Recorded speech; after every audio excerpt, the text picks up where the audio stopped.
What is the scariest thing you have ever experienced? Got caught in a riptide 200 yards of shore with all of my family, including my at the time 6-year-old little sister. We all made it out fine except my dad. He was so exhausted from carrying my sister that he was barely able to stay afloat. They had to send a rescue crew to get him. We all made it out alive, thank God. I saw the words, except my dad and God at the end, and I'm so relieved he made it too. Yeah, I probably could have phrased it better. Amphetamine-induced psychosis. I spent a period of time addicted to crystal meth, and the psychosis one goes through after having not slept for days at a time is scary. You see shadow people. You believe everyone is out to get you. Every conversation out of your earshot is about you. Your delusions become very real. At one point either there were leprechauns that were out to kill me. I saw the leprechauns. I heard them whispering and plotting against me. It's insane. I'm so glad that's in the past. I know how bad drug-induced psychosis can get. Mine had hit an all-time high when I had convinced myself I was dead and that I was living in a memory loop of the last 15 minutes of my life. It took about 30 minutes to pull myself out of it, and I ended up collapsing on the floor and bawling my eyes out for hours. I'm clean now. I pour steel in a foundry. I've had a mold blow up on my legs causing 3rd-degree burns down my legs. Still dealing with aftercare now about it. That's awful. I've had little pieces of molten metal burn my legs when I was first learning how to weld. I couldn't imagine that. Hope your recovery is going well. My wife and I had already lost twins at 8 weeks and a daughter at 20 weeks and suffered under years of infertility. We had twins. They came early. Neither one was breathing, and my wife's BP was critically dropping. As a father in the I had 3 of the people I loved most in this world in severe medical distress, and I had no idea what to do for any of the 3. I was useless, in the way, and paralyzed with fear about what was going to happen. I have never felt so helpless in my entire life. My heart ached just reading this. I've lost a child during pregnancy too, so sorry for your losses. Did your wife and twins turn out okay? Yes, they did. A week in the NICU for one, and 3 or 4 days for the other. Wife was fine hours later. They are 13 now. I've actually never told this story before, but when I was about 7 I was lured into a shed by a person who had in the past sexually assaulted me. I guess they were afraid I was going to tell, so they tied my long shirt sleeves behind my back and slowly covered my nose and mouth with duct tape and left me laying there. It was like falling down a long tunnel. I had left my mouth open slightly, so I started pushing with my tongue to break the seal around my mouth as I worked my hands free. I managed to get out, and I was so scared I never told anyone. It's honestly the only time I remember fearing for my life. That was attempted murder.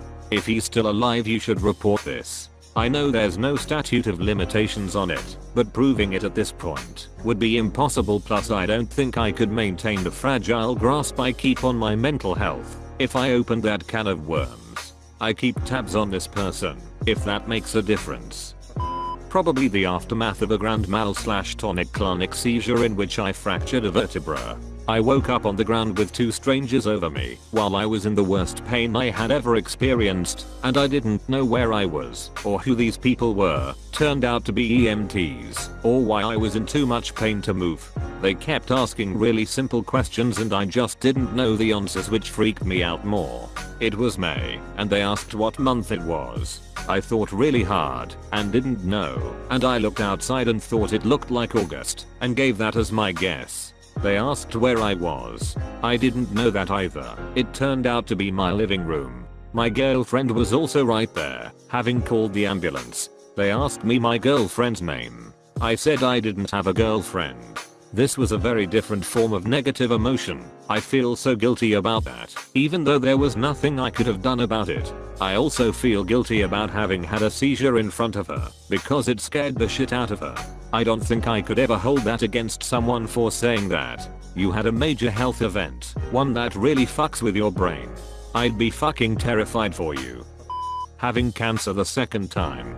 Cancer, it's destroying my family's life right now. I occasionally work on an oncology ward and I see how it can rip through someone. I like to try to make a difference, but I largely feel utterly useless. Tonight I found some peppermint tea after a good 20-minute search of the staff room and neighboring wards because a patient felt it was the only thing she could stomach following chemo. That is all I can do. It sucks. I once had my foot cut off in a car accident. The doctor reattached it.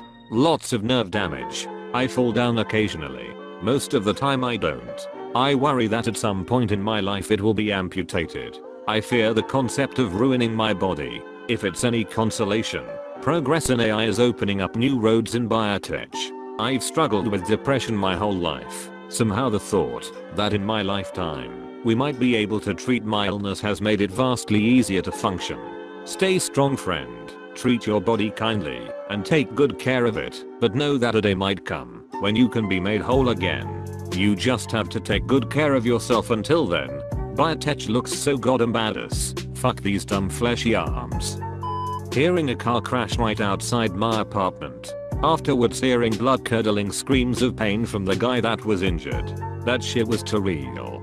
All the people gathering outside to watch and make sure someone called an ambulance. When I was in 6th grade a car came crashing into our backyard. The thing about our yard was it was sloped, meaning the road was a bit higher than where our house was. Maybe 10 feet higher. I remember screaming thinking that the car was going to crash into the dining room, but it got stuck on a tree thankfully. I had a panic attack after I missed a final for one of my classes my first semester at college. It was the first panic attack I'd experienced. It started when my professor told me that everyone has already left, and I had a hard time controlling it until I could get out to my car. The professor was nice enough to let me come in the next day when he had a class taking the same exam.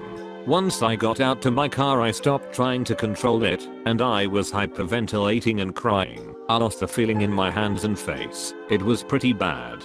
And I was completely alone. After several minutes, I realized I needed to get home. So I started driving while still having a panic attack, and I was freaking out cause I still couldn't really feel my hands. It was scary. I remember my first panic attack.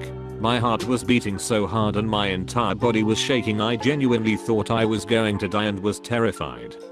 When I was in high school about 10 years ago I was home alone while my mom went to pick up my brother, and before my mom left she told me to bring the dogs in. Now we had 2 beagles, one that was friendly but barked loud and an older one that we had gotten from the shelter was extremely protective and was not afraid to show his teeth. I ignored her and left them outside for a bit. I was in the back part of the house and was on the computer when I heard a noise. I walked to our front room and saw a young guy near the front door who knocked. I stood slightly out of sight and saw him walk near our window and then back to the door and knocked again but also tried the door. Immediately, my blood went cold and I rushed to the back door and quietly yelled for the dogs to come in. They ran in and I herded them to the front room and I heard the mailbox slot open. Right away my older beagle got on the defensive and growled the "I'm gonna fucking bite you" growl while the other one barked. I got my phone and called my mom and begged her to come back home, which she did with my brother. They looked around and saw no other signs of entry. I triple check every door now, and even though those 2 dogs have passed away, I keep our current dog near me when home alone. Fuck when your blood gets cold. That is pure primal fear. Has only happened once to me. Since about 1.5 years ago, I've been treated for schizophrenia. I don't have a lot of hallucinations besides some voices as I'm going to sleep, and my delusions weren't paranoid delusions, but more grandiose and religious. Anyway, I was treated after I designed and built a miniature guillotine out of 3D printed parts and a box cutter blade and used it to cut my tongue off. I actually only managed to cut it about half off, so they reattached it, and I can speak and eat fine now.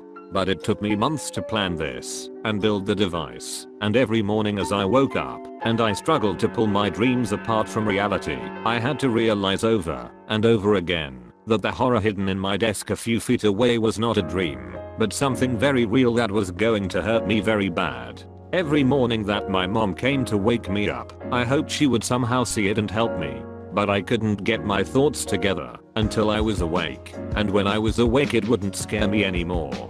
So I never cried for help. I designed and built a miniature guillotine out of 3D printed parts and a box cutter blade. Wow, that sounds awesome.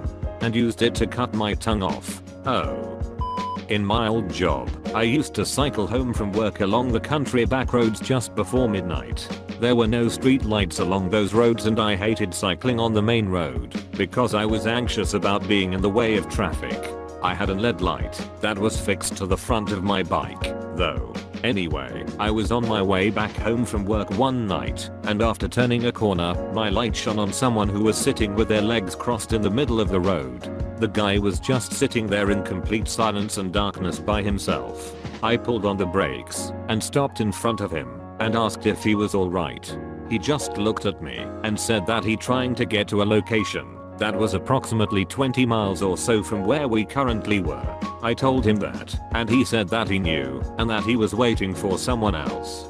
Then he got up and walked off into one of the nearby fields without saying anything. I had another encounter with this same person a week later in the exact same spot. It honestly gave me the freaking creeps, especially when he said that he'd found who he was looking for. Turns out the guy was waiting for a specific car to drive that way. The owner of said car was someone he loved, but was with someone else, and he was planning to kidnap her. I found this out when I saw his face in one of the local newspapers not long after this incident. He'd been arrested for sexual assault and attempted murder.